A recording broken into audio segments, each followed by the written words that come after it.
Kiitoksia puhemies. Puhun siis ulkoasiainvaliokunnan puolesta. Haluan ottaa esille kaksi asiaa.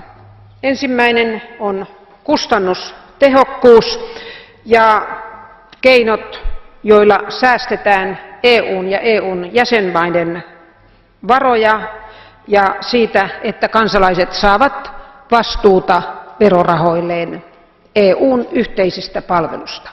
Ja konsulipalveluja EU-edustustojen pitäisi pystyä tarjoamaan, se säästäisi varoja. Nyt konsulipalveluja pitää valitettavasti hakea kunkin jäsenvaltion puolelta, yhteisiä ei ole. Toinen, mihin haluan kiinnittää huomiota, on ulkosuhdehallinnon henkilöstön, voisi sanoa, vääristymät. Siellä on edelleen ja on alusta asti ollut tilanne se, että vanhoista jäsenmaista ja suurista jäsenmaista on paljon enemmän myös suhteessa väkilukuun. Ja toinen, naisia on ulkosuhdehallinnossa erittäin vähän, toisin kuin mitä Lady Ashton ulkosuhdehallintoa perustaessaan lupasi. Hän lupasi tähän asiaan kiinnittää huomiota, mutta siinä on paljon tekemistä.